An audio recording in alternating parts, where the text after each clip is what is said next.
A chuva batia nos vidros altos da sala como se quisesse entrar na casa antes de qualquer verdade.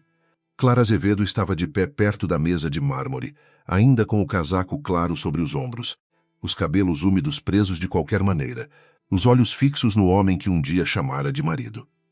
Renato Vieira segurava um envelope amassado na mão direita, respirando com a força de quem precisava parecer ofendido para esconder o próprio medo. Atrás dele, os lustres dourados iluminavam móveis caros e retratos familiares que pareciam testemunhas cansadas de uma farsa antiga. Ele jogou as fotografias sobre a mesa com violência calculada, espalhando imagens de Clara entrando em um prédio comercial ao lado de Miguel Torres, advogado da empresa e antigo colega de faculdade. As imagens eram vagas, tiradas de ângulos convenientes, montadas para sugerir intimidade onde havia apenas reunião, estratégia e urgência. Renato caminhou até ela com passos duros, o rosto contraído por uma fúria que não nascera naquela noite. Clara reconheceu naquele olhar a mistura de vaidade ferida e pânico, a mesma expressão que vira em empresários encurralados por números que já não obedeciam às suas mentiras. "Você achou que eu era idiota, Clara", ele disse, cuspindo cada palavra como se quisesse manchar o ar. "Achou que podia me trair dentro da minha própria empresa, com meu advogado, usando meu sobrenome, dormindo na minha cama." Ela não respondeu de imediato. O silêncio dela o irritou mais que qualquer defesa. Havia anos Renato confundia silêncio com submissão, elegância com fraqueza, prudência com medo. Ele se aproximou tanto que a sombra de seu corpo caiu sobre o rosto dela, mas Clara permaneceu imóvel, sentindo apenas o frio da parede se aproximando de suas costas. No corredor, Helena Vieira, mãe de Renato, observava a cena com os lábios apertados e as mãos unidas diante do ventre. Nunca fora uma mulher barulhenta, mas sua omissão sempre tivera peso de sentença. Para ela, escândalos não eram tragédias morais, eram inconveniências sociais. O casamento do filho não precisava ser justo, precisava parecer intacto nos jantares de domingo, nas inaugurações de obras, nas fotografias ao lado de políticos sorridentes. Ao ver Clara acuada, Helena desviou os olhos por um instante, não por compaixão, mas porque a dignidade da nora a incomodava mais que a violência do filho. Renato agarrou o braço de Clara e a empurrou contra a parede lateral da sala, onde uma escultura de bronze refletia a luz em lâminas douradas. O impacto não a derrubou, mas fez o casaco escorregar de seu ombro. O primeiro golpe veio rápido, mais feito de humilhação que de força, e o som seco atravessou a sala como um copo se partindo. O segundo veio porque ela não chorou. O terceiro porque ela continuou olhando para ele. Clara sentiu o rosto arder, mas havia dentro dela um lugar silencioso que Renato jamais alcançara.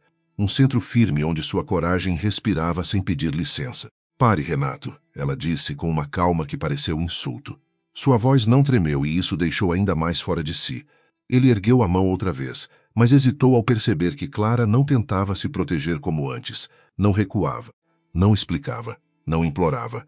A mulher diante dele parecia menor que sua raiva e, ao mesmo tempo, infinitamente mais perigosa.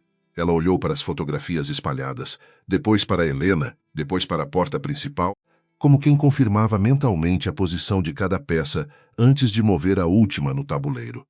Durante 8 anos, Clara aprendera a medir o humor de Renato pelo modo como ele abotoava os punhos da camisa, pelo ritmo com que batia os dedos na mesa, pela maneira de pronunciar seu nome em público. No começo, ela chamava isso de atenção amorosa. Depois chamou de instinto de sobrevivência. Agora, naquela sala perfumada por flores caras e medo antigo, ela entendia que nenhum detalhe fora inútil. A prudência que Renato desprezara como frieza havia salvado sua vida emocional muitas vezes, e naquela noite salvaria muito mais que isso. Ela respirou fundo e levou a mão ao bolso interno do casaco. Renato percebeu o gesto e riu com desprezo. "Vai me mostrar uma carta de amor, Clara. Vai dizer que tudo tem explicação. Vai jurar que estava trabalhando até tarde enquanto se escondia com aquele sujeito." Ele falava alto, como se a altura da voz pudesse transformar montagem em verdade. Clara tirou do bolso uma folha dobrada, protegida por uma capa plástica transparente, e a segurou diante dele sem pressa. O papel tinha carimbo oficial, assinatura digital impressa, número de processo e uma sequência de termos que fizeram o sorriso de Renato morrer antes de alcançar os olhos. Ele tentou arrancar a folha da mão dela, mas Clara recuou apenas o suficiente para manter distância. Leia, ela disse. Pela primeira vez naquela noite, Renato obedeceu sem perceber. Seus olhos passaram pela primeira linha. Depois voltaram, como se a frase pudesse mudar se fosse lida outra vez. Medida protetiva de urgência. Afastamento imediato do lar conjugal. Proibição de contato direto ou indireto. Pedido de divórcio litigioso. Bloqueio cautelar de bens. Notícia criminal acompanhada de documentação contábil. Cada expressão jurídica parecia arrancar uma camada de pele do orgulho dele. Sua respiração perdeu o ritmo e a mão que antes ferira Clara começou a tremer. Helena deu um passo à frente, agora assustada não com o rosto marcado da nora, mas com o perigo que o papel representava para o nome Vieira.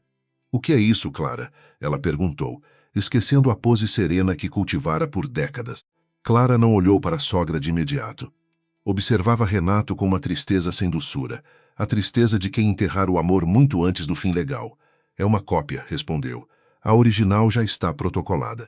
E antes que pensem em destruir esta, outras cópias foram entregues ao meu advogado, à promotoria e à delegada responsável pelo caso." Renato deu um riso curto, quebrado, tentando recuperar a máscara. "Você enlouqueceu. Você não tem nada contra mim. Essa história de bloqueio é blefe. Você não sabe com quem está lidando." Clara inclinou levemente a cabeça, como fazia quando analisava um balanço fraudado e esperava o mentiroso terminar sua explicação. "Eu sei exatamente com quem estou lidando, Renato. Sei desde a conta aberta em nome da Horizonte Serviços, desde os depósitos fracionados ligados à obra do Hospital Municipal, desde a nota fiscal emitida por uma empresa que não tem funcionários, endereço real nem capacidade técnica para executar o que cobrou."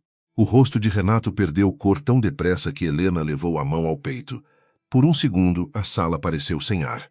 A chuva continuava batendo nos vidros, indiferente à queda de um império doméstico. Renato olhou para as fotografias falsas, depois para o papel, depois para Clara, e compreendeu que a acusação de adultério que preparara com tanta arrogância era apenas uma cortina fina diante de uma tempestade maior. Ele planejara humilhá-la para expulsá-la de casa sem resistência, controlar a narrativa, preservar o patrimônio e apresentar-se como vítima. Clara, porém, transformara a própria acusação em prova de perseguição. "Você invadiu meus arquivos", ele sussurrou. Clara sentiu a dor no rosto pulsar, mas sua voz permaneceu estável. "Eu auditei documentos aos quais tinha acesso legal como diretora de conformidade até você tentar me afastar sem justa causa. E quando percebi que havia indícios de crime, procurei as autoridades competentes. Foi isso que você sempre subestimou em mim, Renato. Você pensou que uma esposa ferida agiria por impulso. Eu agi como profissional." A palavra profissional pareceu feri-lo mais que qualquer insulto, porque lembrava tudo o que ele não era quando se via sem plateia. Miguel Torres não era amante de Clara, e Renato sabia disso melhor que ninguém. O advogado havia sido escolhido como alvo justamente por ser discreto, respeitado e próximo o suficiente da investigação para parecer suspeito a olhos preguiçosos. As fotografias haviam sido encomendadas por Bárbara Prado, amante de Renato e conselheira informal de homens que acreditavam poder comprar reputações como compravam ternos. Clara não disse o nome dela ainda. Guardava algumas verdades para o momento certo. A pressa sempre fora vício de Renato, não dela. Sua força vinha da paciência, e sua paciência, naquela noite, tinha sabor de justiça. Renato avançou novamente, mas a campainha tocou antes que ele completasse o movimento. O som atravessou a sala como uma ordem. Helena se virou para a porta com o rosto rígido. Clara, sem desviar os olhos do marido, disse que a equipe já estava avisada. Renato apertou os dentes. "Que equipe?" ele perguntou, embora soubesse que a resposta o diminuiria. A campainha tocou outra vez. Do lado de fora, vozes firmes se confundiam com a chuva e com o ronco distante da cidade. Clara caminhou até o aparador, pegou o telefone fixo e autorizou a entrada sem pedir permissão a ninguém naquela casa. 2 policiais civis entraram acompanhados da delegada Joana Ribeiro, uma mulher de postura reta, cabelo curto, olhar atento e paciência pouca para teatros de elite. Ela avaliou rapidamente a sala, as fotografias sobre a mesa, o rosto avermelhado de Clara, a mão inquieta de Renato e a rigidez de Helena. "Boa noite, Sr. Vieira", disse Joana. "Estamos aqui para cumprir determinação judicial e registrar o estado da Sra. Clara Azevedo." Renato abriu a boca, mas a delegada ergueu a mão com firmeza contida. O senhor terá a oportunidade de falar pelos meios adequados. Agora, mantenha a distância dela. A frase atingiu Renato como uma humilhação pública, embora houvesse apenas 5 pessoas na sala. Para um homem como ele, ser impedido de tocar o que considerava seu era pior que ser acusado. Clara percebeu o pensamento atravessando o rosto dele e sentiu uma náusea antiga, não de medo, mas de reconhecimento. Durante anos, Renato amara a ideia de possuí-la, não a mulher que ela era. Amara exibi-la em eventos, elogiar sua inteligência quando ela servia à empresa, silenciá-la quando sua inteligência ameaçava revelar sujeira. O casamento deles ruíra não por falta de afeto, mas por excesso de domínio. Helena tentou intervir com voz educada demais. Delegada, deve haver algum engano. Meu filho é um homem conhecido, respeitado, responsável por milhares de empregos. Problemas de casal não deveriam ser tratados como espetáculo. Joana olhou para ela com frieza tranquila. Senhora, agressão não é problema de casal. Falsificação de prova também não. E movimentação financeira suspeita ligada a contrato público tampouco. Helena fechou a boca, como se cada palavra lhe roubasse uma joia invisível. Clara sentiu pela primeira vez em anos que a casa não obedecia apenas ao sobrenome Vieira. Havia uma lei maior atravessando aquelas paredes. Renato recuou até a mesa e pegou uma das fotografias, tentando ainda se agarrar ao roteiro preparado. Ela me traiu, disse. Tenho provas. Joana não olhou para a foto por mais de um segundo. Essas imagens serão analisadas, respondeu. Mas neste momento estamos diante de uma medida protetiva concedida e de sinais visíveis de agressão recente. O senhor será orientado a deixar o imóvel conforme decisão judicial. A propriedade está incluída em investigação patrimonial. Portanto, nada deve ser retirado sem autorização. Renato encarou Clara com ódio nu. Você destruiu minha vida, ele disse. Clara respondeu baixo, mas todos ouviram. Não, eu parei de deixar você destruir a minha. A frase não trouxe alívio imediato. Clara não se sentiu vitoriosa, não como imaginavam aqueles que nunca precisaram lutar dentro da própria casa. O peito dela doía, o rosto ardia, as pernas pareciam feitas de água, e ainda assim havia dignidade em permanecer de pé. Ela lembrava o dia em que Renato a pedira em casamento em uma varanda iluminada, prometendo que construiria com ela um futuro honesto. Talvez ele tivesse acreditado por algumas horas. Talvez nunca. A dúvida já não importava. O amor que dependera de cegueira para sobreviver havia terminado quando Clara escolheu enxergar. Enquanto os policiais orientavam Renato, ele procurava uma saída em cada rosto. A mãe não podia salvá-lo, a casa não podia protegê-lo, o dinheiro não podia gritar mais alto que a ordem judicial nas mãos de Joana. Ele pegou o celular, mas a delegada pediu que o entregasse para registro de diligência relacionada às ameaças documentadas. Renato recusou por instinto. Joana não se moveu. Um dos policiais apenas deu um passo à frente. O empresário, tão acostumado a salas onde todos esperavam sua permissão para respirar, percebeu que ali sua autoridade havia encolhido até caber na palma trêmula de uma mão vazia. Clara viu no olhar dele a pergunta que nunca seria pronunciada. Como ela ousara? Como aquela mulher que organizava aniversários, acompanhava inaugurações, sorria ao lado dele em capas de revista regional e suportava silêncios cruéis à mesa ousara construir uma saída sem pedir licença. A resposta estava em cada noite que passara revisando planilhas até os olhos arderem, em cada conversa gravada dentro dos limites da lei, em cada documento entregue a Miguel, em cada encontro discreto com Joana. Clara não fora impulsiva, fora metódica, e sua serenidade, confundida com fraqueza, era a arquitetura silenciosa de sua libertação. Renato vestiu o paletó com movimentos rígidos, tentando preservar alguma aparência. Antes de sair, aproximou-se o máximo permitido e baixou a voz. Isso não acabou, Clara. Você não vai aguentar o que vem depois. Ela sentiu o medo tocar sua nuca, antigo e conhecido, mas não deixou governar sua resposta. Acabou sim, Renato. O casamento acabou. A mentira acabou. O resto agora pertence à justiça. Ele a encarou, procurando nela a mulher que um dia cedia para evitar escândalos. Não encontrou. Encontrou apenas Clara Azevedo, inteira apesar da dor, ferida mas não vencida. A porta se fechou atrás dele, e o som pareceu deslocar o ar da casa. Helena permaneceu imóvel, envelhecida em poucos minutos, olhando para Clara como se a nora tivesse cometido uma vulgaridade ao sobreviver. Você devia ter pensado na família, murmurou. Clara recolheu as fotografias falsas da mesa, uma a uma, sem pressa. Eu pensei, respondeu. Pensei nas famílias dos pacientes que ficaram sem leitos no hospital. Pensei nos funcionários, usados como fachada. Pensei em mim também, o que nesta casa sempre foi tratado como ofensa. Helena não respondeu.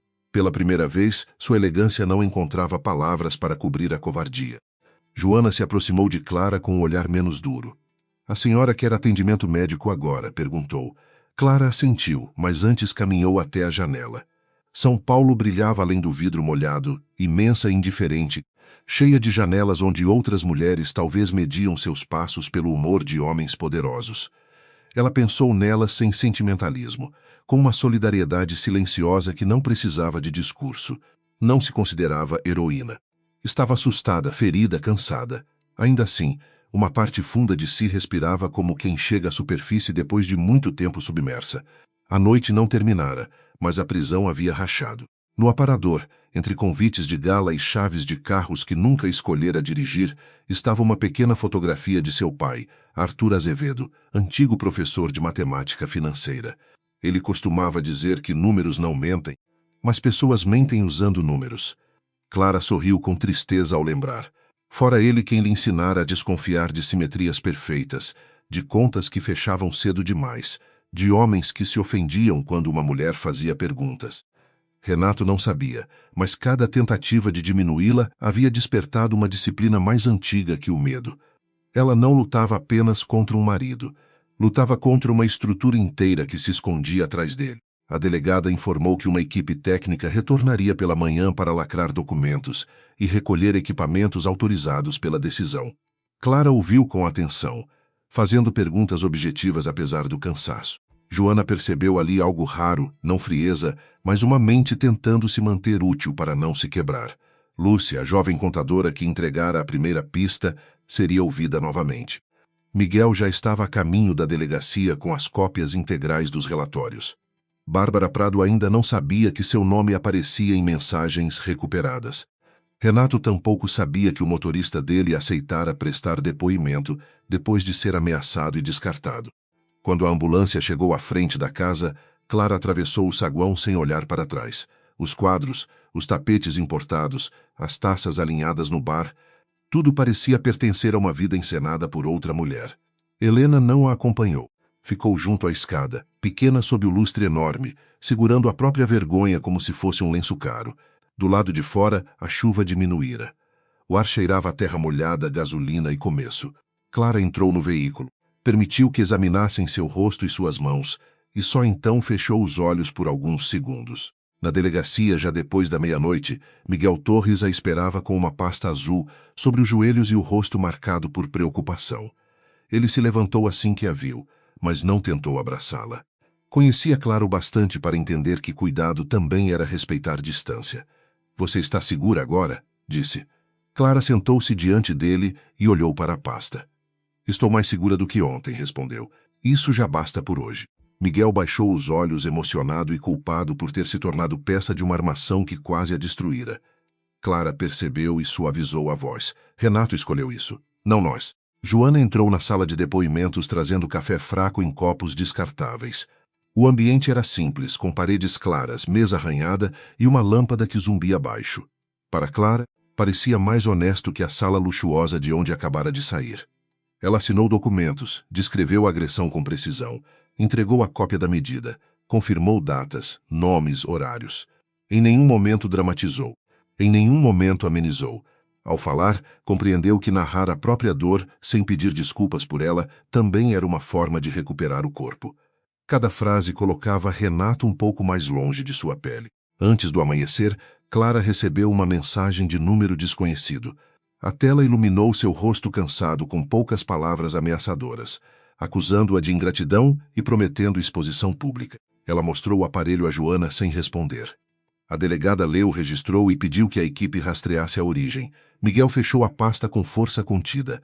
Ele já está reagindo, disse. Clara tomou um gole de café frio. Não, Miguel. Ele está improvisando. Reagir é diferente de pensar. E Renato nunca pensou bem quando não controlava o palco. Pela primeira vez naquela noite, Joana sorriu de leve, reconhecendo a precisão cruel da análise. Quando o sol começou a empalidecer a janela estreita da delegacia, Clara estava exausta, mas não desfeita. O rosto doía, o futuro era incerto, e ela sabia que a guerra verdadeira ainda começaria. Renato tinha aliados, dinheiro, jornalistas comprados, amigos em gabinetes, homens prontos a transformar crimes em mal-entendidos. Mas ele também tinha uma fraqueza fatal. Precisava ser admirado, precisava parecer invencível. Clara aprendera, em anos de casamento, que homens assim se revelam quando alguém lhes nega aplauso. Ela não pretendia gritar mais alto que ele. Pretendia deixá-lo falar até se condenar. Naquela manhã, ao sair da sala para fazer o exame pericial, Clara viu seu reflexo no vidro escuro do corredor. Havia uma marca vermelha no rosto, olheiras profundas, uma mecha solta grudada à têmpora. Ainda assim, a mulher refletida não parecia derrotada. Parecia alguém que finalmente deixara de negociar com a própria prisão. Ela tocou de leve a folha protegida na pasta, a mesma que fizera Renato tremer, e entendeu que o papel não era vingança. Era limite, era prova, era porta aberta.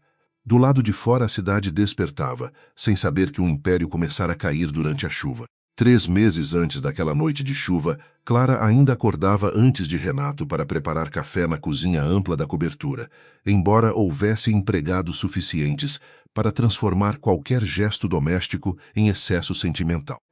Ela gostava do silêncio das 6 da manhã, quando a cidade parecia respirar por baixo do concreto e os vidros altos devolviam uma versão pálida de seu rosto. Renato costumava aparecer já vestido, falando ao telefone, beijando sua testa sem olhar seus olhos. Clara fingia não notar. Ainda havia nela uma lealdade teimosa ao homem que ele prometera ser. Quando o conhecera, Renato não possuía a arrogância polida que depois virou sua assinatura. Era ambicioso, sim, mas falava de construir moradias populares, de modernizar contratos públicos, de provar que uma empresa familiar podia crescer sem repetir os vícios das antigas empreiteiras. Clara, então recém-promovida em uma firma de auditoria, admirou sua energia e sua fome de futuro. Ele admirou nela a precisão. Dizia, em jantares com amigos, que Clara enxergava mentiras onde todos viam números. Ela sorria, sem saber que um dia essa mesma qualidade seria tratada como ameaça dentro do casamento. Nos primeiros anos, trabalhar ao lado dele pareceu natural. Renato insistiu para que Clara assumisse a diretoria de conformidade do Grupo Vieira, argumentando que precisava de alguém confiável para proteger a expansão da empresa. Ela aceitou por amor, mas também por convicção profissional. Criou controles internos, exigiu contratos transparentes, recusou fornecedores sem lastro técnico e enfrentou diretores antigos que a chamavam de rígida demais.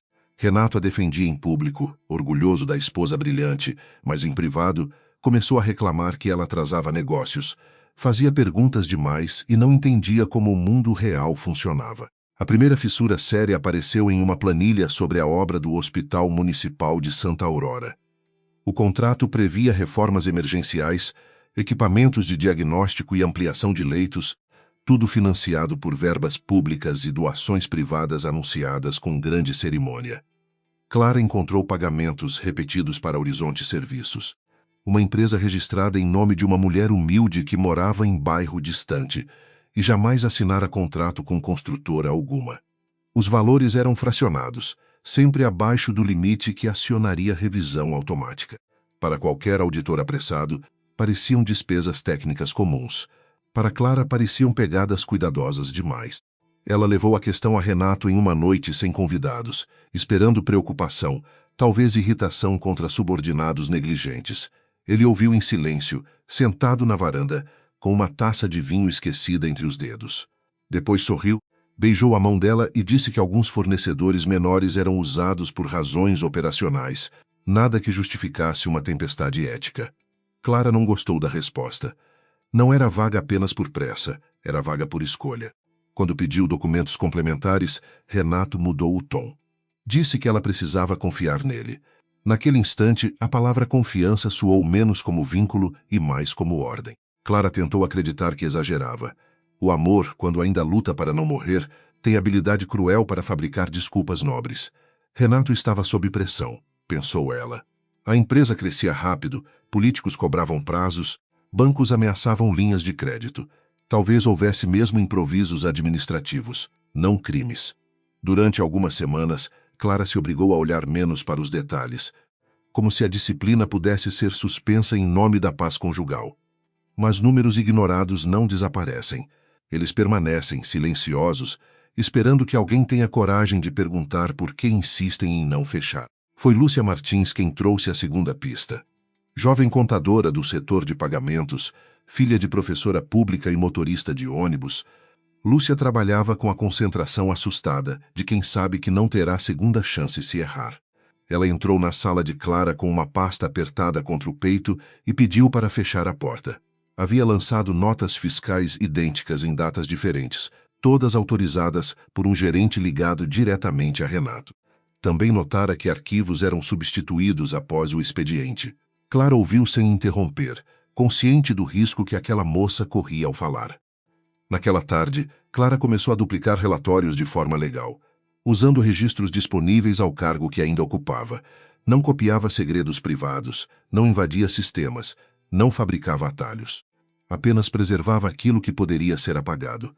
Sua mente funcionava como uma sala limpa, onde cada documento encontrava lugar antes de receber interpretação. Datas, assinaturas, autorizações, recibos, transferências.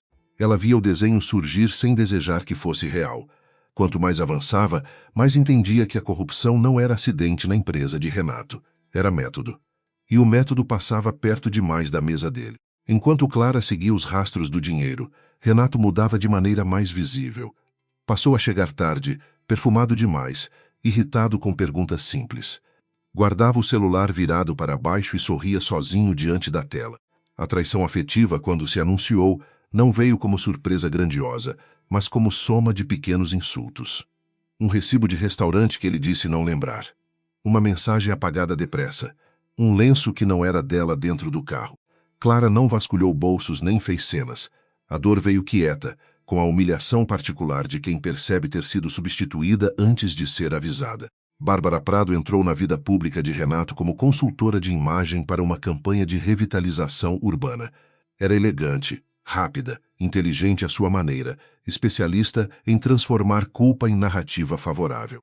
Sabia escolher palavras que pareciam modernas e vazias o suficiente para abrigar qualquer mentira. Clara a encontrou pela primeira vez em um coquetel, vestindo vermelho escuro e falando ao ouvido de Renato com intimidade disfarçada de estratégia. Ao ver Clara, Bárbara sorriu como quem mede uma adversária e decide que já venceu. Renato apresentou as duas com entusiasmo teatral e Clara entendeu mais do que demonstrou. A partir desse encontro, a casa passou a ter fantasmas. Renato repetia frases que não eram dele, chamava Clara de amarga, antiquada, incapaz de acompanhar o ritmo da empresa. Bárbara lhe ensinava, mesmo ausente, a pintar resistência ética como desequilíbrio emocional. Em reuniões, diretores antes cautelosos começaram a interromper Clara. Documentos deixaram de chegar à sua mesa. Convites importantes eram enviados tarde demais. Renato dizia que queria poupá-la do estresse. Na verdade, estava erguendo paredes dentro do próprio negócio, isolando a única pessoa que conhecia tanto os números quanto os hábitos dele. Clara sofreu mais do que admitiu. À noite, no banheiro, encarava o espelho e procurava sinais de alguma falha que explicasse a traição. Não encontrava. Encontrava uma mulher cansada, competente, ainda bonita, mas ferida pela pergunta antiga que tantas mulheres recebem como herança indesejada. O que fiz para merecer isso? Seu erro inicial foi aceitar a pergunta. Depois corrigiu a rota. Nada no comportamento de Renato nascia da insuficiência dela. Nascia do excesso de impunidade dele. Essa conclusão não curou a dor, mas devolveu a Clara o eixo necessário para continuar respirando. Miguel Torres percebeu a mudança antes de muitos. Advogado externo do Grupo Vieira, conhecia Clara desde a universidade, quando ela vencera um concurso de análise financeira, desmontando um caso fictício de fraude com tranquilidade desconcertante. Ele a procurou depois de uma reunião em que Renato a humilhou diante de executivos, sugerindo que assuntos domésticos estavam contaminando sua capacidade profissional. Miguel não perguntou se ela estava bem, pois ambos sabiam que a resposta seria inútil. Perguntou apenas se ela precisava de testemunha para registrar o que estava acontecendo. Clara olhou para ele e viu não piedade, mas respeito. A parceria entre Clara e Miguel nasceu desse respeito, não de segredo romântico. Eles passaram a se reunir em horários formais, em lugares públicos, sempre documentando pautas e mantendo mensagens profissionais. Miguel explicou os caminhos legais para preservar provas, proteger Lúcia e impedir que Renato destruísse arquivos assim que percebesse o risco. Clara ouviu tudo com atenção dura. Não queria vingança suja. Queria um processo que sobrevivesse ao dinheiro do marido. Miguel compreendeu. Renato tinha influência, mas influência não corrigia planilhas, não apagava carimbos oficiais, não transformava empresas fantasmas em prestadoras reais. Foi Miguel quem apresentou Clara à delegada Joana Ribeiro, depois que uma ameaça velada chegou ao telefone de Lúcia. A jovem contadora encontrara o pneu do carro cortado e um bilhete simples no para-brisa, dizendo que moças curiosas perdiam emprego e sossego. Clara levou aquilo como limite. Até então, a investigação parecia um campo minado dentro de escritórios, mas Renato, ou alguém a serviço dele, atravessara a linha que separava fraude de intimidação direta. Joana ouviu a história em uma cafeteria discreta, sem uniforme, sem pressa, fazendo poucas perguntas e anotando apenas o essencial. Joana não era mulher de entusiasmo fácil. Tinha visto ricos chorarem inocência, pobres carregarem culpa alheia e vítimas desistirem por medo antes que a justiça pudesse alcançá-las. Por isso, testou Clara com perguntas duras. Queria saber se ela entendia o peso de denunciar o próprio marido, se tinha consciência da exposição, se suportaria ataques pessoais. Clara respondeu sem heroísmo. Disse que estava com medo, mas que medo não podia decidir por ela. Joana então pediu organização absoluta. Datas, documentos, testemunhas, origem lícita das provas. Se Renato era poderoso, a verdade precisava chegar sem rachaduras. Renato, porém, percebeu que Clara não estava se desfazendo como planejara. A mulher que ele esperava encontrar chorosa, desesperada por explicações sobre Bárbara, aparecia em reuniões com perguntas objetivas e memória impecável. Isso o irritava mais que qualquer acusação direta. Sua vaidade precisava que Clara disputasse seu amor, não que fiscalizasse seus contratos. Foi então que Bárbara sugeriu uma saída conveniente. Se Clara fosse transformada em adúltera, todas as suas suspeitas pareceriam vingança. Se Miguel fosse pintado como amante, sua atuação jurídica perderia credibilidade. Renato gostou da ideia porque ela ofendia Clara exatamente onde a sociedade costuma julgar primeiro. A fabricação do escândalo começou com vigilância privada. Um fotógrafo seguiu Clara e Miguel durante 2 semanas, registrando entradas em prédios comerciais, cafés depois de audiências, caminhadas curtas entre a firma de advocacia e o cartório. Nada havia de comprometedor. Mas Bárbara sabia que imagens não precisam dizer a verdade quando entregues a espectadores desejosos de condenar. Bastava cortar ângulos, omitir horários, aproximar rostos por efeito de lente. Renato queria algo mais explícito, mais cruel. Bárbara o convenceu de que a sugestão era mais eficiente que a prova. A imaginação pública faria o trabalho sujo. Clara descobriu a armação por acaso e disciplina. Em uma manhã, o motorista de Renato, Silas, deixou sobre a bancada do serviço um comprovante de estacionamento perto do escritório de Miguel. Clara reconheceu a data de uma reunião com a promotoria, quando Renato dissera estar em Campinas. Não confrontou Silas, observou. 2 dias depois, notou o mesmo carro parado a meia quadra de sua reunião com Miguel. O motorista não era mau homem, apenas assustado e preso a dívidas que Renato usava como coleira.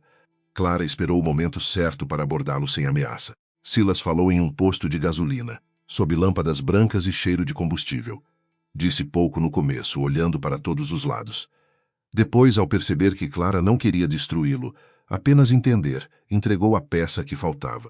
Renato mandara acompanhá-la, Bárbara recebera fotos e havia promessa de bônus se alguma imagem parecesse íntima.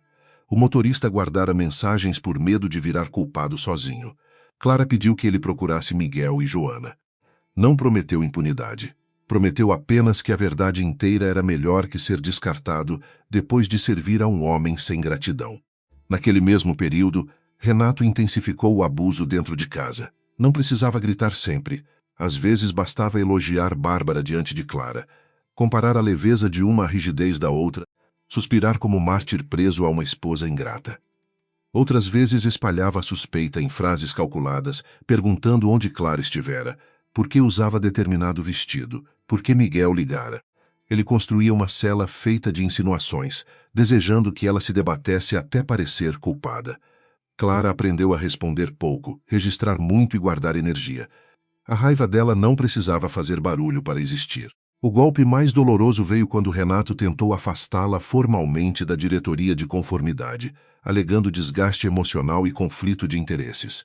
Convocou uma reunião restrita, cercado por executivos fiéis, e apresentou a decisão como medida de proteção à saúde dela. Clara ouviu até o fim, depois pediu que a ata registrasse sua discordância e ausência de justificativa técnica. Alguns baixaram os olhos. Renato sorriu com frieza, convencido de que a removia do tabuleiro. Não entendeu que, ao expulsá-la do acesso direto, confirmava o temor que ela já documentara havia semanas. Depois dessa reunião, Clara deixou a empresa sem lágrimas. Caminhou pelo corredor onde tantos a tinham cumprimentado com respeito e agora fingiam revisar papéis. Lúcia chorou no banheiro, pedindo desculpas por não poder fazer mais. Clara segurou suas mãos e disse que sobreviver também era ação. Miguel protocolou medidas para preservar documentos. Joana orientou sobre proteção pessoal. Clara voltou para casa naquela noite sabendo que seu casamento entrara em uma fase terminal. O amor talvez já estivesse morto. O perigo, porém, estava vivo. E Renato, ao sentir o controle escapar, se tornaria mais descuidado e mais violento.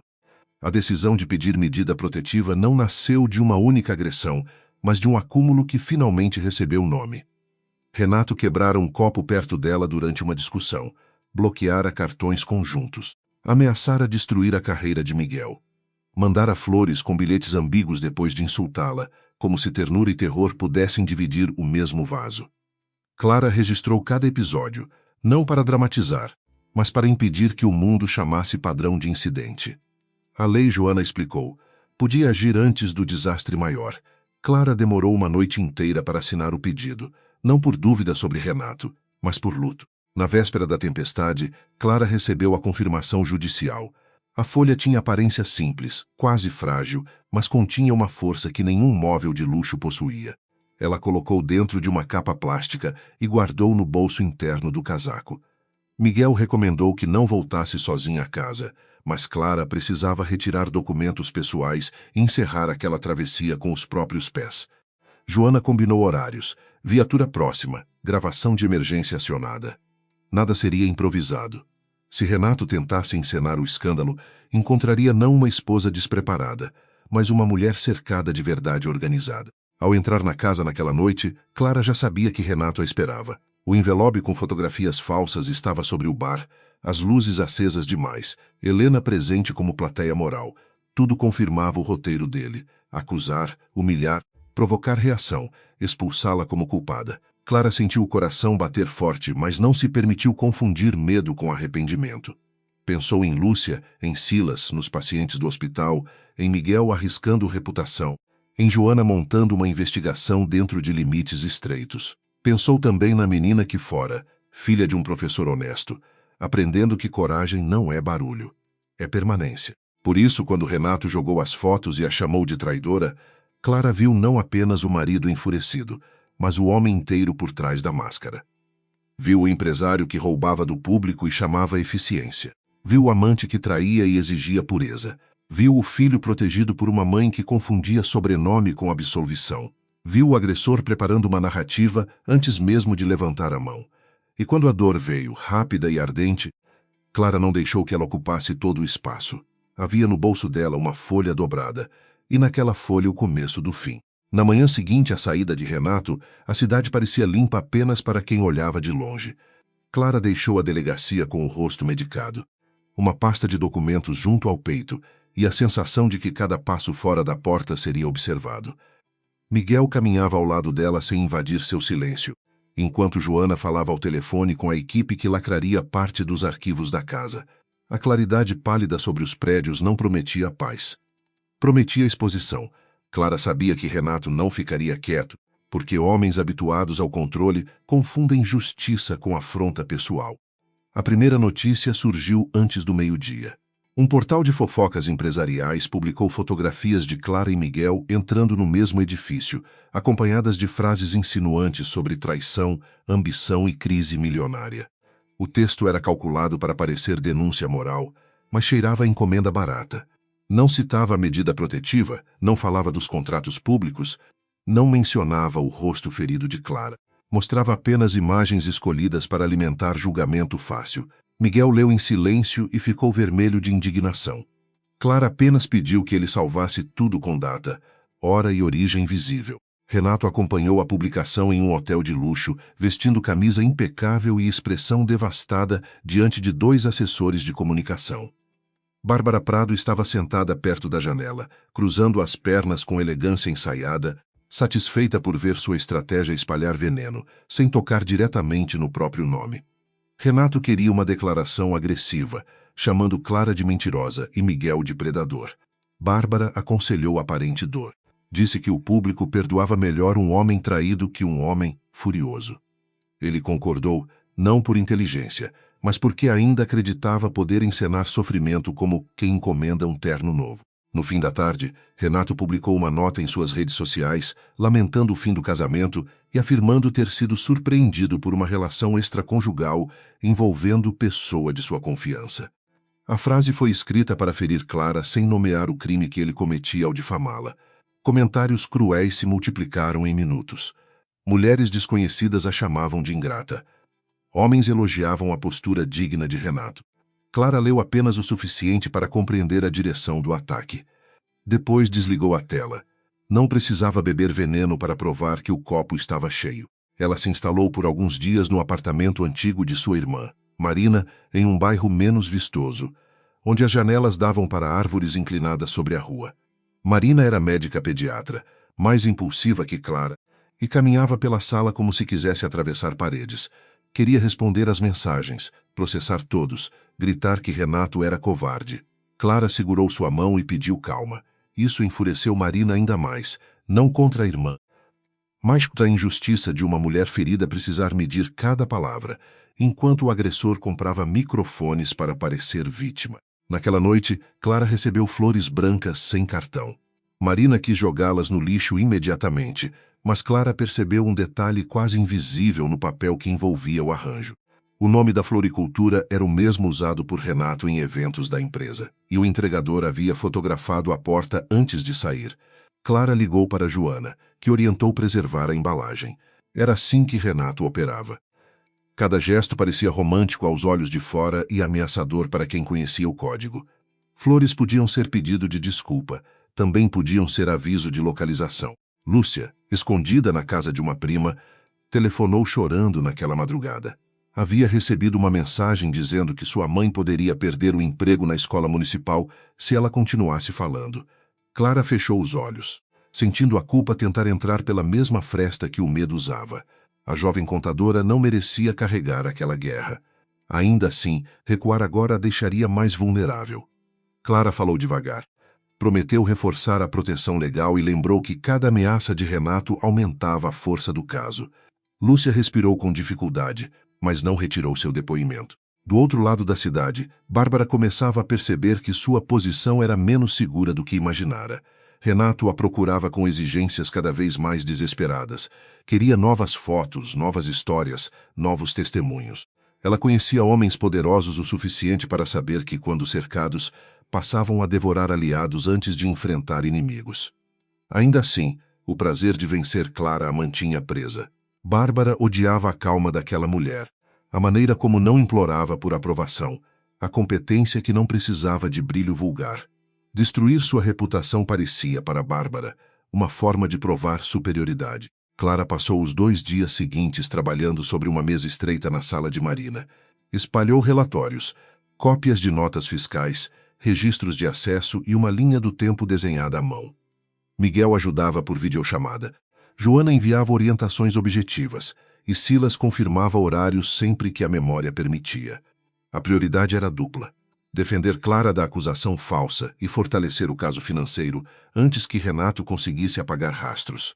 O cansaço pressionava sua nuca como peso físico, mas o método a mantinha de pé. Quando tudo doía, organizar virava respiração. As fotografias falsas começaram a se desmontar por detalhes que Renato desprezara. Em uma imagem, Clara e Miguel pareciam entrar juntos em um hotel, mas a placa refletida no vidro mostrava o endereço de um centro empresarial onde funcionava um cartório. Em outra, a lente comprimia a distância entre os corpos, sugerindo proximidade inexistente.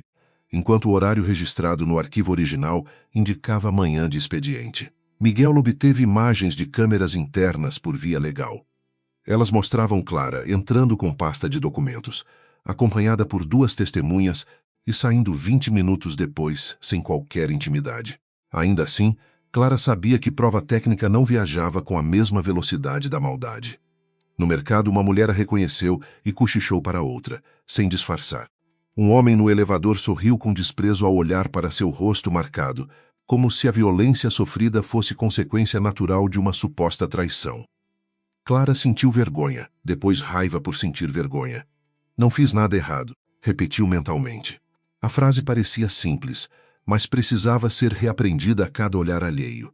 A sociedade tem talento antigo para colocar a culpa no corpo de quem sobrevive. Renato tentou outro caminho quando percebeu que Clara não respondia publicamente. Mandou um diretor antigo da empresa procurar Marina no hospital.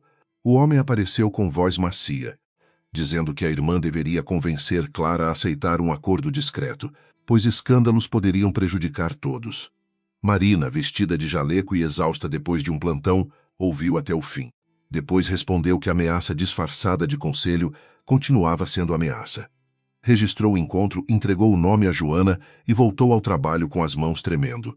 Clara chorou ao saber, não de fraqueza, mas de fúria contida. A pressão sobre Miguel também aumentou. Clientes receberam e-mails anônimos insinuando conduta antiética. Um sócio de sua firma sugeriu que ele se afastasse do caso para proteger a reputação do escritório. Miguel recusou com serenidade rara, embora Clara percebesse o custo nos ombros dele. Ela se desculpou por arrastá-lo para a lama. Miguel a interrompeu. Clara, disse ele, lama existia antes de você apontar para ela. Renato apenas está tentando jogar em nós o que sempre pisou sozinho. A frase ficou com ela, porque continha a precisão que a culpa tentava roubar. Na terceira noite, Clara quase quebrou. Não aconteceu diante de ninguém. Aconteceu no banheiro de Marina, sob luz fria, quando tirou o curativo do rosto e viu a marca já amarelada do golpe. A pele mudava de cor, mas a memória do impacto continuava intacta. Por alguns minutos, ela sentou no chão e permitiu que o corpo tremesse. Pensou no casamento, nas promessas, nas fotografias de viagem, nas manhãs em que acreditara estar construindo algo verdadeiro. A coragem não apagava o luto, apenas impedia que o luto assinasse sua rendição. Depois de chorar, lavou o rosto e voltou à mesa. Havia uma mensagem de Silas esperando. Ele se lembrara de uma entrega feita por ordem de Bárbara em um estúdio fotográfico pequeno, no bairro de Pinheiros. O pacote continha um pendrive e dinheiro em espécie. Clara enviou a informação a Joana, que solicitou diligência. Na manhã seguinte, a equipe encontrou o profissional responsável por editar parte das imagens. Ele tentou negar, depois pediu advogado, depois admitiu ter recebido instruções para alterar ângulos, cortar testemunhas e aumentar a sensação de intimidade entre Clara e Miguel. A confissão parcial não bastava, mas abria uma porta. O editor entregou mensagens trocadas com um número salvo apenas como B. Prado. Bárbara nunca escrevia instruções completas, mas deixara rastros suficientes de intenção. Pedia versões mais fortes, cortes menos limpos, enquadramento capaz de sugerir segredo. Clara leu os trechos com uma tristeza estranha. Não era surpresa, mas ainda doía ver uma mulher usar inteligência para reforçar a prisão de outra. Joana observou seu rosto e disse que alianças de conveniência costumam apodrecer rápido. Clara respondeu que esperava apenas que apodrecessem diante da lei. Enquanto a armação pessoal começava a ruir, os documentos do hospital revelavam algo pior. A Horizonte Serviços era apenas uma entre 5 empresas sem estrutura real. Todas recebiam pagamentos por equipamentos nunca entregues ou reformas executadas pela metade. Fotografias oficiais mostravam enfermarias inauguradas com faixas coloridas, mas relatórios internos indicavam infiltrações, aparelhos quebrados, leitos prometidos e inexistentes. Clara encontrou uma transferência ligada a uma fundação presidida por aliado político de Renato.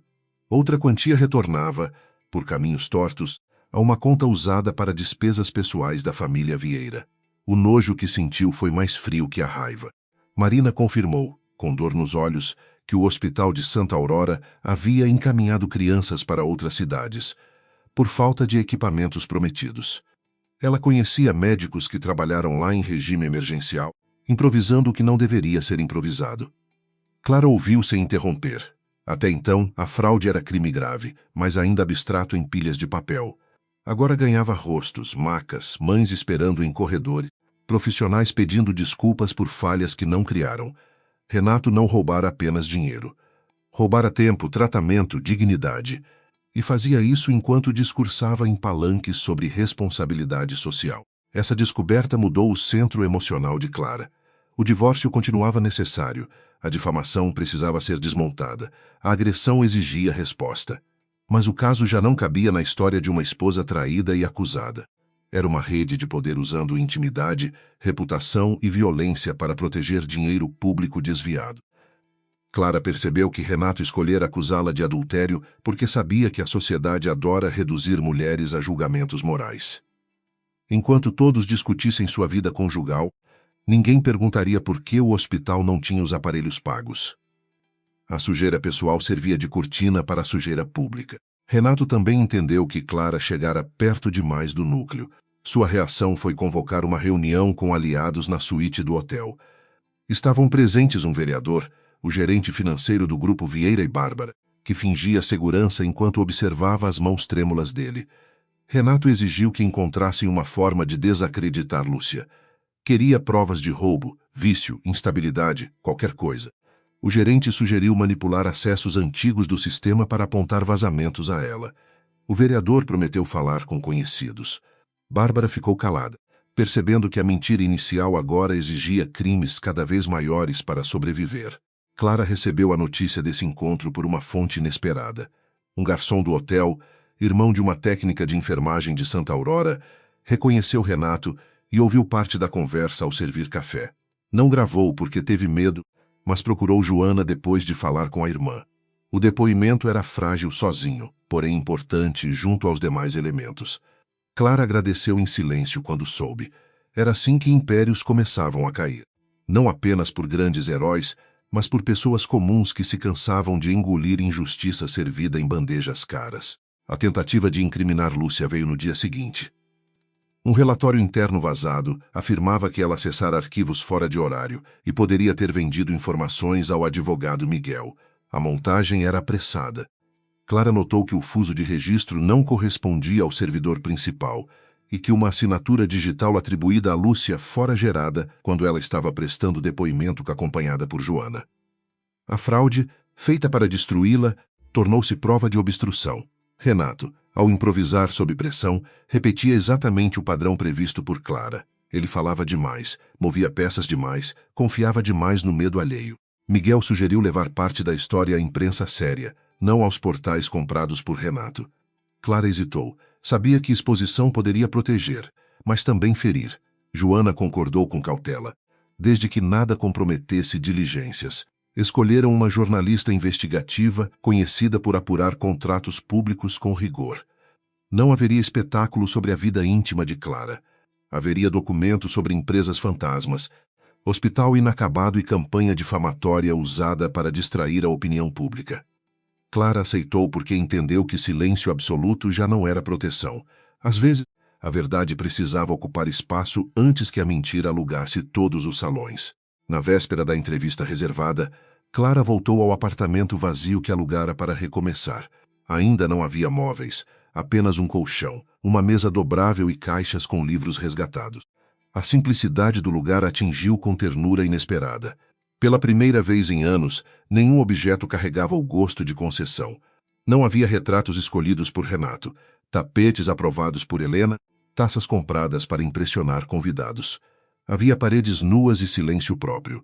Clara colocou a pasta sobre a mesa e abriu a janela. O vento frio entrou como uma bênção áspera. De madrugada recebeu uma ligação de número oculto. A voz masculina era baixa e dizia que acidentes aconteciam com irmãs distraídas, advogados vaidosos e contadoras ingratas. Clara gravou até o fim sem responder. O medo veio, mas encontrou uma mulher diferente daquela que costumava medir palavras para preservar a paz. Ela enviou o arquivo a Joana, trancou a porta e ficou acordada até o amanhecer, não por fraqueza, mas por vigilância. Quando a luz apareceu, Clara tinha diante de si 3 certezas. Renato estava desesperado. A rede era maior que o casamento, e a próxima batalha precisava ser pública. Na redação discreta onde encontraram a jornalista, Clara entregou cópias selecionadas, preservando o que ainda dependia de sigilo. Falou com precisão sobre a montagem das fotos, mas recusou transformar sua dor em espetáculo. A jornalista perguntou por que Renato a acusaria justamente de adultério. Clara olhou para a janela, onde a cidade passava em reflexos quebrados. Porque é uma acusação eficiente contra mulheres, respondeu. Mesmo sem prova, ela obriga a vítima a se explicar. E enquanto eu me explico, ele espera que todos deixem de olhar para o dinheiro. A jornalista não sorriu, apenas continuou anotando. Ao fim da reunião, Miguel recebeu uma mensagem urgente de Joana. A perícia encontrara correspondência entre notas fiscais da Horizonte e pagamentos feitos a uma empresa ligada ao organizador de um grande evento beneficente marcado para a semana seguinte. Renato seria homenageado nesse evento como empresário do ano, diante de políticos, investidores e câmeras. Clara fechou os olhos por um instante, entendendo o desenho. Ele tentaria recuperar a imagem no palco mais iluminado possível. Talvez ainda acreditasse que aplausos pudessem abafar mandados. Clara guardou a pasta devagar. Então será ali, disse, que ele vai começar a se ouvir sem plateia obediente.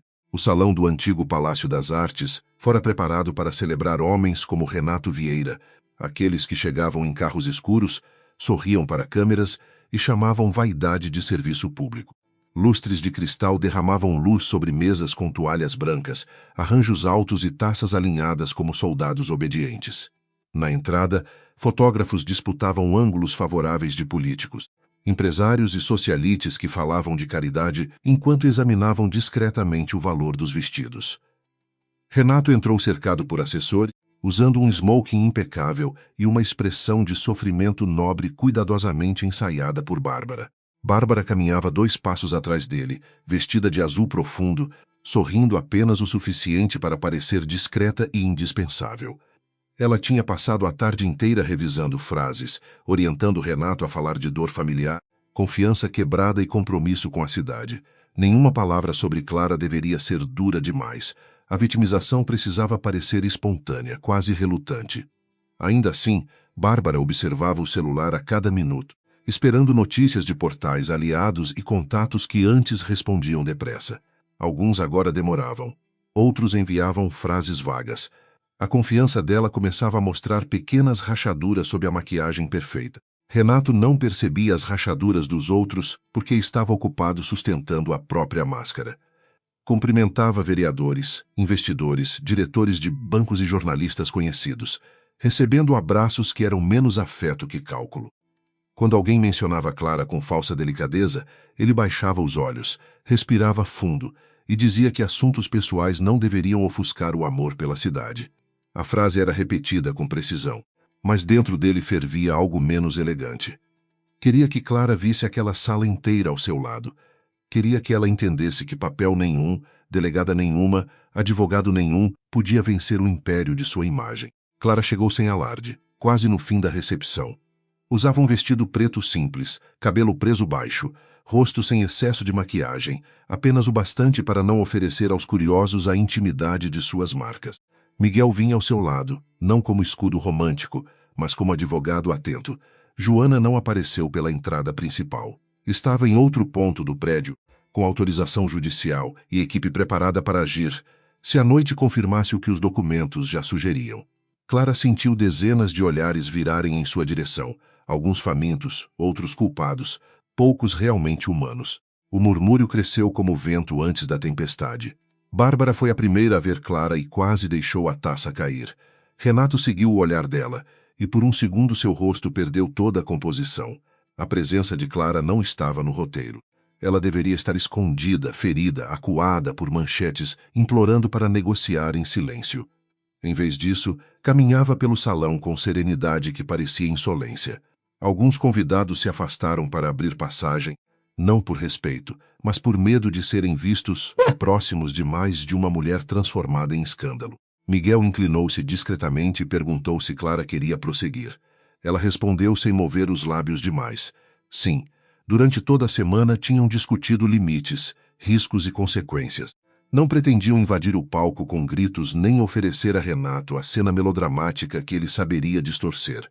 A estratégia era mais simples e mais perigosa. Permitir que ele falasse. Permitir que se exaltasse. Permitir que sua vaidade, pressionada por provas cuidadosamente colocadas, fizesse o trabalho que nenhum discurso de Clara conseguiria fazer diante de uma plateia ainda viciada na versão dele. A jornalista investigativa, Elisa Nogueira, estava presente sob convite próprio, fingindo cobrir a homenagem beneficente. Trazia na bolsa cópias conferidas, números de contratos e perguntas que não seriam feitas antes da hora. Lúcia permanecia em local seguro, mas seu depoimento já fora autenticado. Silas também havia prestado declaração formal. O editor de imagens entregara mensagens suficientes para aproximar Bárbara da montagem. E a perícia financeira, embora ainda incompleta, confirmara a existência de empresas sem capacidade operacional, recebendo pagamentos ligados ao Hospital de Santa Aurora. Clara não trazia acusações vazias.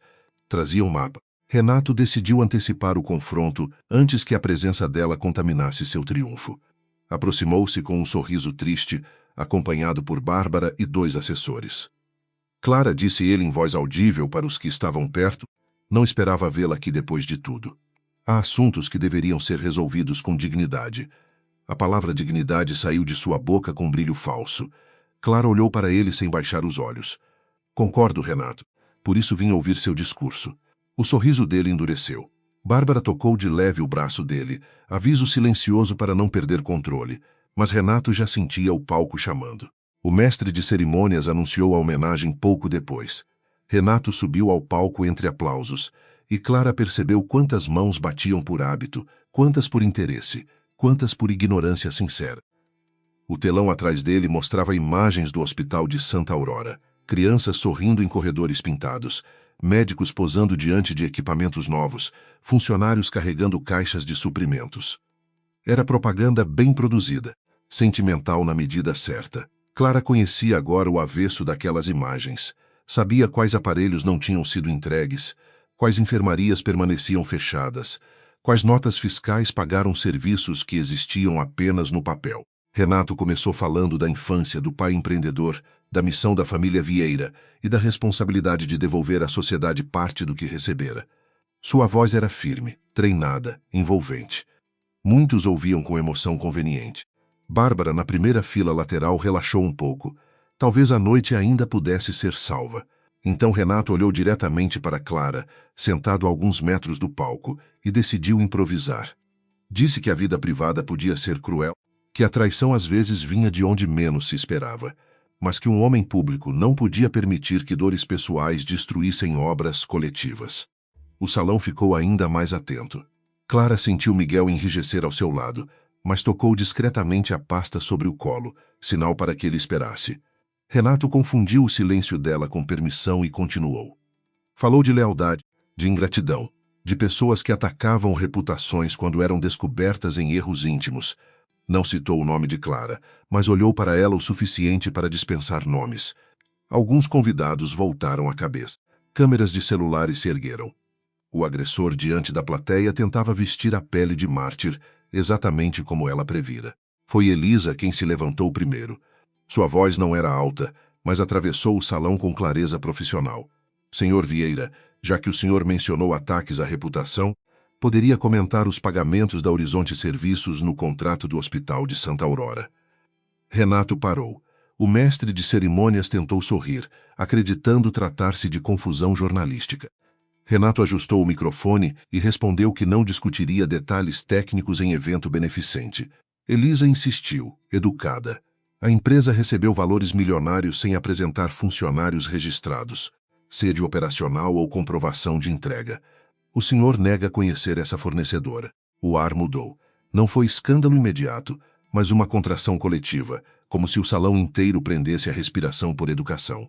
Renato procurou Bárbara com os olhos. Ela estava pálida. Um dos assessores caminhou na direção de Elisa, mas Miguel já se levantara também, apresentando-se como advogado e informando que a pergunta se baseava em documentos protocolados junto às autoridades. Clara permaneceu sentada. Sua imobilidade era parte da força. Renato, do alto do palco, viu a pasta no colo dela e entendeu que a noite já não lhe pertencia por completo. Ele tentou rir. Isso é ridículo. Estamos aqui para falar de solidariedade, não de fofocas contábeis espalhadas por uma mulher ressentida. A frase escapou mais agressiva que o planejado. Clara levantou-se então, devagar, sem dramatizar. Não sou mulher ressentida, Renato. Sou a diretora de conformidade que você tentou afastar depois que encontrou inconsistências nos contratos. Sou também a esposa que você acusou falsamente para desviar a atenção desses documentos. O silêncio que se seguiu foi mais violento que aplausos. Pela primeira vez, muitos convidados pareceram lembrar que havia uma pessoa real sob a manchete que consumiram. Renato apontou para Miguel. Você tem coragem de falar em falsidade estando aqui com seu amante. A palavra amante provocou murmúrios, mas Clara não desviou o olhar. Miguel abriu a pasta e entregou a Elisa uma cópia do laudo preliminar sobre as fotografias. Clara falou com calma. As imagens usadas contra mim foram editadas. Há registros de câmeras internas, testemunhas e mensagens do estúdio contratado para criar a sugestão de intimidade. O profissional já prestou declaração. O número que orientou os cortes está ligado à assessoria de Bárbara Prado. A cabeça de Bárbara se ergueu como se tivesse levado um golpe invisível. Todos olharam para Bárbara. Ela sorriu por instinto, depois perdeu o sorriso ao perceber que sorrir agora parecia culpa. Renato desceu um degrau do palco, furioso. Isso é uma armadilha. Essa mulher está destruindo minha família. Minha empresa, minha obra social. Clara respondeu sem elevar a voz. Sua família foi destruída quando você escolheu usar violência e mentira para preservar crimes. Sua empresa está em risco porque recebeu dinheiro por serviços não comprovados. E sua obra social, Renato, tem crianças encaminhadas para outras cidades porque equipamentos pagos nunca chegaram. Dessa vez, ninguém cochichou. O silêncio era tensão pura. Um vereador tentou sair discretamente pela lateral, mas encontrou a presença firme de 2 policiais civis no corredor. Joana apareceu junto à porta principal, sem pressa, com um mandado na mão e expressão de quem preferia fatos a cenas. O salão reconheceu nela uma autoridade antes mesmo que se apresentasse. Renato viu a delegada e perdeu mais uma camada de controle. Bárbara deu um passo para trás, como se distância física pudesse apagar mensagens. Elisa continuava registrando tudo. Celulares captavam o momento por dezenas de ângulos. A plateia que Renato queria obediente virar arquivo vivo de sua descompensação. Joana subiu apenas o primeiro degrau do palco. Senhor Vieira, disse, precisamos que o senhor nos acompanhe para esclarecimentos e cumprimento de diligências relacionadas à obstrução, ameaça a testemunhas e investigação patrimonial. Renato ergueu as mãos como se falasse a uma multidão injusta. Isso é perseguição. Vocês não sabem o que estão fazendo. Eu conheço o secretário, conheço juízes, conheço metade desta cidade. A frase, dita em impulso, caiu sobre o salão como confissão moral. Clara fechou os olhos por um segundo. A vaidade dele finalmente falava sem filtro, revelando o mecanismo que sempre o protegera. Helena Vieira, que até então permanecera sentada em uma mesa central, levantou-se com dificuldade. Usava pérolas e um vestido claro, mas parecia menor que na noite da agressão. Renato olhou para a mãe esperando apoio, uma palavra, um gesto de indignação aristocrática. Helena abriu a boca e nada saiu. Talvez tivesse entendido tarde demais que proteger o filho nunca fora amor, mas cumplicidade vestida de lealdade familiar. Talvez apenas temesse a queda pública do nome Vieira. Clara não tentou decifrá-la. Havia passado anos interpretando os silêncios daquela família. Naquela noite, permitiu que cada silêncio pertencesse a quem o criara. Bárbara se aproximou de Renato e sussurrou algo que ninguém ouviu. Ele a afastou com brutalidade verbal, chamando-a de incompetente diante de todos. Disse que ela deveria ter cuidado das fotos, dos jornalistas, dos vazamentos. O salão reagiu com um murmúrio mais forte. Bárbara empalideceu até os lábios perderem cor. Clara não sentiu prazer. Sentiu apenas a confirmação amarga de uma regra antiga. Homens como Renato transformam aliados em lixo quando o fogo chega perto. Bárbara, que ajudara a incendiar reputações alheias, agora via as chamas subirem pela própria saia. Miguel aproveitou o rompimento para informar que havia pedido preservação de todos os registros de comunicação entre Renato, Bárbara, o estúdio e os assessores. Elisa perguntou a Bárbara se ela confirmava ter orientado a edição das fotografias. Bárbara não respondeu. Renato gritou que ninguém falaria sem advogado, embora minutos antes quisesse transformar a vida íntima de Clara em espetáculo público. Joana pediu novamente que ele se acalmasse. A ordem simples diante de tantas câmeras o feriu mais que acusações complexas. Ele tentou avançar na direção de Clara, mas 2 policiais bloquearam a passagem. Clara não se moveu. A lembrança da parede fria e dos golpes atravessou seu corpo, mas não a comandou. Renato a encarou com ódio e descrença. Incapaz de aceitar que a mulher que pretendia reduzir a escândalo conjugal estava de pé diante do círculo inteiro de seu poder. Você planejou tudo, ele disse, a voz mais baixa, quase sem ar. Clara sustentou o olhar. Eu documentei tudo. Existe diferença. Planejar foi o que você fez quando falsificou fotos, ameaçou testemunhas e desviou recursos. Documentar foi o que eu fiz para sobreviver a você sem me tornar parecida com você. A frase alcançou pessoas que até então observavam como quem assiste a teatro. Uma médica presente ao evento começou a chorar discretamente ao ouvir sobre Santa Aurora. Um investidor se afastou da mesa de Renato. Um jornalista local, antissempático ao empresário, enviou mensagem urgente à redação. A reputação de Renato não desmoronou em um único estrondo, mas em centenas de pequenos deslocamentos. Cada convidado que recuava, cada câmera que permanecia ligada, cada aliado que silenciava, retirava um tijolo da fachada que ele passara anos chamando de caráter. Joana ordenou que Renato entregasse o celular. Dessa vez ele resistiu diante de todos. Disse que aquilo era abuso, que a delegada se arrependeria, que Clara havia seduzido autoridades com histórias inventadas. A palavra seduzido provocou um riso curto e incrédulo em Elisa, imediatamente abafado. Clara percebeu o absurdo, mas também o perigo. Mesmo cercado, Renato ainda tentava sexualizar a competência de uma mulher para não responder aos fatos. Era esse o vício que sustentava sua coragem falsa. Se Clara era profissional, ele precisava chamá-la de amante. Se Joana era autoridade, precisava insinuar favorecimento. Bárbara, acuada, tomou a primeira decisão inteligente da noite. Afastou-se de Renato e disse, com voz trêmula, que não assumiria sozinha atos orientados por ele. Renato virou-se para ela com olhos ferozes. Você não vai abrir a boca. A ameaça saiu clara, registrada por celulares e ouvida por testemunhas demais. Joana olhou para um dos policiais. Miguel inclinou a cabeça, como quem marca mentalmente uma peça nova no processo. Clara sentiu pena de Bárbara por um instante, mas não confundiu pena com perdão. Responsabilidade não desaparecia apenas porque o agressor escolhia nova vítima. A homenagem terminou sem aplausos finais. Renato foi conduzido para fora sob flashes e murmúrios, ainda tentando manter a coluna ereta, ainda dizendo que tudo seria esclarecido, ainda procurando entre os presentes um rosto que lhe devolvesse obediência. Encontrou portas se fechando, olhares desviados, telefones ocupados. Helena foi amparada por um assessor, mas não acompanhou o filho. Bárbara ficou sentada em uma cadeira lateral, mãos unidas no colo, encarando a mesa como se ali pudesse encontrar uma versão da noite em que tivesse escolhido diferente. Clara passou por ela sem dizer nada. Do lado de fora, a noite estava úmida e fria. Repórteres cercaram Clara, lançando perguntas sobre traição, agressão, hospital, divórcio e Renato. Miguel tentou abrir caminho, mas Clara parou por um momento. Não falou como vítima em busca de pena, nem como vencedora em busca de glória. Disse apenas que as acusações contra sua honra eram falsas, que as provas seriam apresentadas nos autos e que o centro da investigação deveria permanecer nas pessoas prejudicadas pelo desvio de recursos públicos. Sua voz saiu firme. A frase era curta, mas recolocava a história onde Renato tentara impedir que estivesse.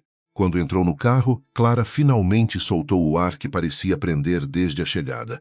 As mãos tremiam. Miguel perguntou se ela estava bem, e ambos souberam que a resposta verdadeira era complexa demais para caber na palavra sim. Ela olhou pela janela para o palácio iluminado, agora cercado por carros oficiais e jornalistas. Não sentia alegria. Sentia uma espécie de cansaço limpo, como depois de retirar um objeto pesado de cima do peito e descobrir que a dor continuava, mas a respiração voltara. Renato caíra diante da própria plateia. Ainda faltava à justiça terminar o trabalho. A queda de Renato não terminou na porta do Palácio das Artes, porque homens como ele não desabam de uma vez. Eles se desfazem em camadas, primeiro perdendo aplausos, depois aliados, depois versões convenientes de si mesmos. Nas semanas seguintes, o Grupo Vieira virou manchete por razões que dinheiro já não conseguia suavizar. A investigação avançou sobre computadores, Contratos, contas e mensagens. Clara acompanhava tudo de longe, orientada por Miguel a falar apenas nos autos, enquanto reaprendia a viver em um apartamento onde nenhuma chave girava por vontade de outro. Renato foi ouvido diversas vezes, sempre alternando indignação e autopiedade. Dizia ter sido traído por funcionários, enganado por fornecedores, abandonado por pessoas que se beneficiaram de sua generosidade. Nunca dizia eu fiz, nunca dizia eu sabia. Sua defesa tentava transformar documentos em confusão administrativa, ameaças em frases mal interpretadas, agressão em discussão conjugal. Mas cada tentativa encontrava a precisão daquilo que Clara preservara. Mensagens, horários, registros de acesso, notas fiscais, depoimentos. A verdade não era uma explosão, era uma construção paciente, exatamente como a mentira dele havia sido, mas com fundações mais firmes. Lúcia prestou depoimento com as mãos trêmulas, mas sem retirar uma palavra. Falou das notas duplicadas, das autorizações estranhas, do medo de perder o emprego e da ameaça contra a mãe. Quando saiu da sala, Clara a esperava no corredor do fórum, sem câmeras, sem jornalistas, apenas com um copo de água. A jovem chorou antes de beber. Clara não disse que tudo ficaria bem, porque promessas fáceis pertenciam ao vocabulário de Renato. Disse apenas que ela tinha feito algo difícil e correto. Às vezes, essa era a única vitória honesta disponível naquele instante. Silas também falou. Envelhecera muitos anos em poucos dias, como se cada quilômetro dirigido para Renato tivesse voltado de repente sobre seus ombros. Confirmou a vigilância, as entregas ao estúdio, as ordens disfarçadas de favores, o dinheiro em envelopes. Pediu desculpas a Clara sem tentar parecer inocente. Ela o ouviu em silêncio e respondeu que desculpa não apagava dano, mas verdade podia impedir dano maior. Silas baixou a cabeça, aceitando uma frase que não o absolvia nem o esmagava. Clara já não queria destruir todos. Queria que cada um carregasse o peso exato do que escolhera. Bárbara foi a peça que mais surpreendeu Renato. Depois de contratar defesa própria, entregou mensagens, áudios e agendas que confirmavam a montagem das fotografias e a tentativa de manipular jornalistas. Não fez isso por arrependimento puro. Fez por sobrevivência, ressentimento e medo de ser sacrificada sozinha. Ainda assim, seus documentos ajudaram a encurtar o caminho até Renato. Clara recebeu a notícia sem emoção visível. Lembrava o sorriso azul de Bárbara no salão, a satisfação com que sustentara a humilhação de outra mulher. A colaboração era útil, mas utilidade não se confundia com nobreza.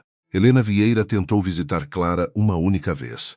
Apareceu no prédio simples da nora com um motorista antigo e uma bolsa pequena demais para a gravidade da conversa. Clara recebeu no saguão, sem convidá-la a subir. Helena estava pálida, menos imponente sem os salões que a protegiam.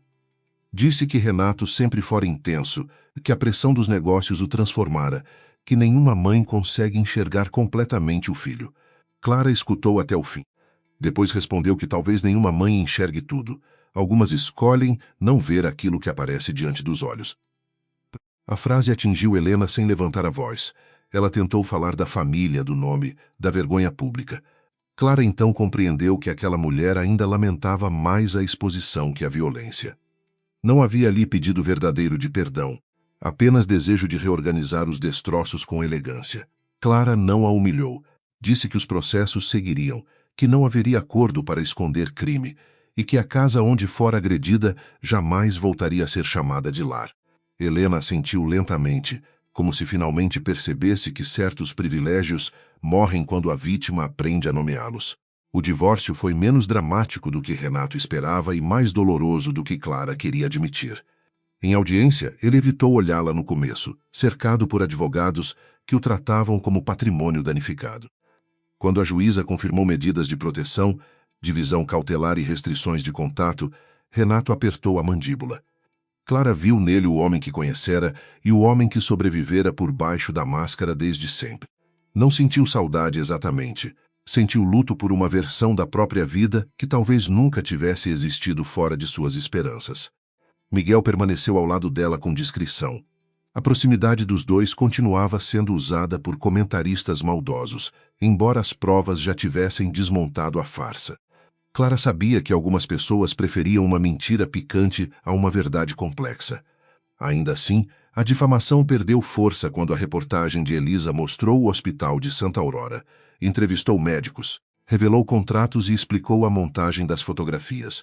O público mudou de direção com a mesma facilidade com que antes condenara. Clara não confiou nessa mudança. Aprendeu que reputação pública é vento, não chão. Certa manhã, Marina levou Clara a Santa Aurora. Não foi visita oficial, nem ato de imprensa. As duas passaram pelo hospital ainda em reforma, agora sob intervenção administrativa, com corredores cheirando a tinta fresca e desinfetante. Uma enfermeira reconheceu Marina e agradeceu pelas denúncias, embora soubesse que Clara não queria agradecimentos. Em uma ala infantil, uma menina brincava com um estetoscópio de plástico enquanto a mãe assinava papéis de transferência. Clara sentiu a garganta apertar. A fraude deixara marcas que nenhuma prisão apagaria de imediato. Justiça, descobriu, não devolve o tempo roubado, apenas impede que ele continue sendo roubado. Renato recebeu a notícia do bloqueio definitivo de parte de seus bens em uma sala fria, sem lustres, sem fotógrafos favoráveis. Seus advogados falavam de recursos, estratégias, acordos possíveis. Ele, porém, parecia preso a uma pergunta íntima: como Clara conseguira? Não aceitava que ela tivesse usado inteligência, disciplina e lei. Preferia acreditar em conspiração, sedução, traição coletiva. A arrogância dele precisava de inimigos grandiosos, porque aceitar a própria culpa o obrigaria a ver que foi derrotado por algo simples e insuportável para ele. Uma mulher que parou de ter medo. O processo criminal ainda seguiria por muito tempo, como seguem processos que envolvem dinheiro, influência e documentos empilhados. Mas as primeiras consequências vieram rápido. O vereador aliado foi afastado. O gerente financeiro assinou acordo e confirmou ordens superiores. Empresas fantasmas foram fechadas. Contas ligadas ao esquema foram rastreadas. Renato perdeu cargos, convites, homenagens e a falsa aura de benfeitor. Na imprensa, sua imagem passou de empresário injustiçado a símbolo de impunidade arrogante. Ele odiou especialmente essa palavra, símbolo, porque reduzia sua individualidade cuidadosamente cultivada a exemplo do que fingira combater. Clara não acompanhava cada manchete.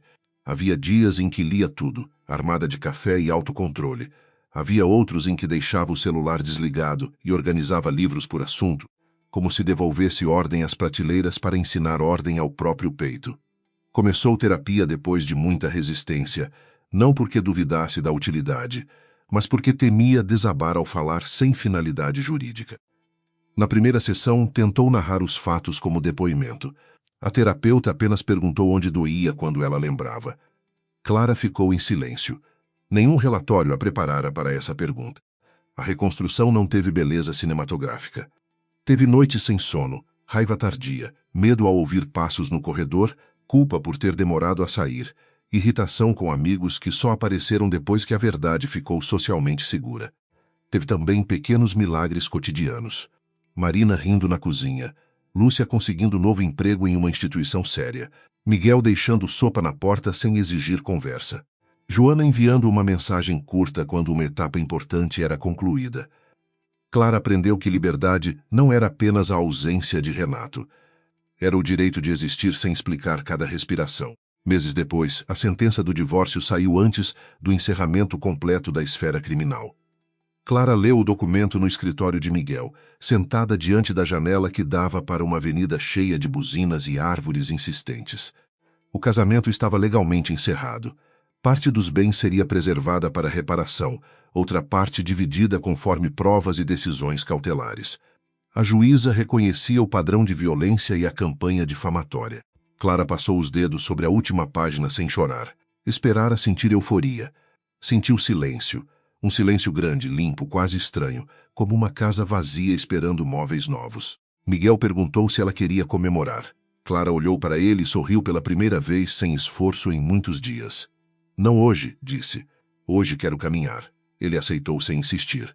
Caminharam algumas quadras sem falar de processos, sem mencionar Renato, sem transformar cuidado em promessa precipitada.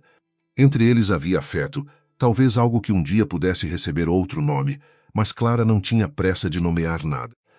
Depois de uma vida recente cheia de rótulos lançados contra ela, queria preservar o luxo de sentir sem ser definida. No fim daquela tarde, Clara voltou sozinha ao antigo prédio da empresa Vieira, agora administrado por interventores. Precisava recolher documentos pessoais esquecidos em sua antiga sala. o lugar estava diferente. Recepcionistas falavam baixo, diretores evitavam corredores, caixas de arquivo cobriam mesas antes reluzentes.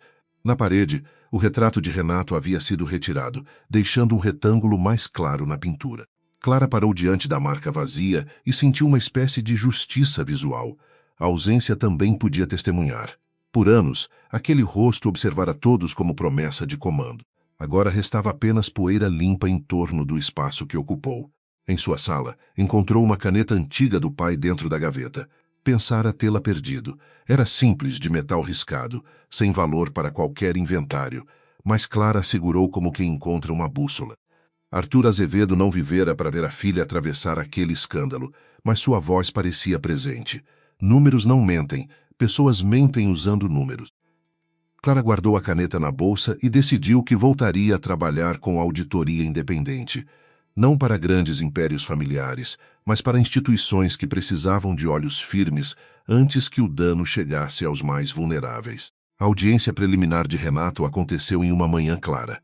Ele entrou pelo corredor do fórum mais magro, barba feita, terno caro, olhar duro. Por um instante, seus olhos encontraram os de Clara. Não havia amor, nem arrependimento, nem mesmo a fúria explosiva de antes. Havia ressentimento seco. Ele ainda a culpava por ter revelado o que ele escolhera fazer. Clara percebeu isso sem surpresa. O castigo mais íntimo de Renato talvez fosse jamais compreender a própria queda. Viveria rodeado por explicações externas, incapaz de alcançar a única frase que poderia libertá-lo de si. Eu sou responsável. Quando chamada, Clara falou com clareza. Não exagerou a violência, não diminuiu a fraude, não transformou sofrimento em espetáculo. Contou como as fotografias foram usadas para desviar a atenção, como a agressão marcou o fim de uma sequência de controle, como as provas financeiras indicavam algo maior que um conflito conjugal. A defesa tentou insinuar ressentimento. Clara respondeu que ressentimento não cria empresas fantasmas, não emite notas falsas, não ameaça testemunhas e não edita fotografias. A juíza pediu ordem quando um murmúrio percorreu a sala. Renato baixou os olhos pela primeira vez. Ao sair do fórum, Clara encontrou jornalistas na escadaria. Dessa vez não tremeu. Disse que confiava no trabalho das autoridades, que sua história pessoal não deveria apagar as vítimas do hospital e que nenhuma acusação moral poderia justificar violência. Falou pouco e bastou. Marina esperava no pé da escada, segurando 2 cafés, como se aquele gesto comum pudesse selar uma travessia. Miguel estava alguns passos atrás, sorrindo com discrição. Joana passou por eles e apenas inclinou a cabeça. Não havia necessidade de discursos. Algumas vitórias são sérias demais para aplausos fáceis. Na primavera seguinte, o Hospital de Santa Aurora inaugurou enfim uma ala pediátrica funcional, sem festa luxuosa, sem telão sentimental, sem empresários posando diante de crianças. Clara compareceu a convite de Marina. Ficou no fundo do auditório pequeno e ouviu uma diretora técnica agradecer aos profissionais que insistiram quando faltava quase tudo. Ninguém citou Renato. Ninguém precisava. A ausência do nome dele naquela sala era parte da reparação. Clara viu Lúcia entre os convidados, agora mais confiante, e Silas trabalhando em outro emprego, longe dos velhos mandos. A vida não se corrigia inteira, mas se movia. Mais tarde, Clara caminhou sozinha até o jardim do hospital. Havia bancos novos, árvores jovens e um céu limpo depois de dias de chuva. Sentou-se e permitiu que a memória da noite na sala de mármore voltasse sem dominá-la. O canto da parede, o ardor no rosto, a folha protegida no bolso, o medo no olhar de Renato. Durante muito tempo pensara naquele papel como arma. Agora entendia que fora ponte. Uma passagem estreita entre a mulher que sobrevivia em silêncio e a mulher que escolheu viver com verdade, mesmo pagando o preço. Renato aguardaria julgamento com bens bloqueados, aliados investigados e prestígio desfeito. Bárbara responderia por sua participação, menos poderosa e mais lúcida sobre o tipo de homem que ajudara a servir. Helena envelheceria em uma casa grande demais, cercada de retratos que já não protegiam ninguém. Clara, porém, não queria que seu futuro fosse narrado apenas pela ruína dos outros. Seu centro não era a punição de Renato, era a retomada de si. Por isso, naquela tarde, ao levantar do banco, sentiu que algo enfim terminava sem precisar de espetáculo. Ela saiu do hospital e caminhou até a rua, onde o movimento da cidade seguia impaciente, vivo, imperfeito. O telefone vibrou com uma mensagem de Marina perguntando se estava tudo bem. Clara respondeu que sim, e dessa vez a palavra não pareceu mentira nem gentileza automática. Era simples, incompleta e verdadeira. Antes de chamar um carro, ela olhou para as próprias mãos, livres de alianças, livres de tremor, marcadas apenas pelo trabalho e pelo tempo. A justiça ainda teria seus ritos, suas demoras, suas falhas possíveis. Mas Clara já havia recuperado aquilo que Renato mais tentou roubar: o direito de não ter medo de ser quem era.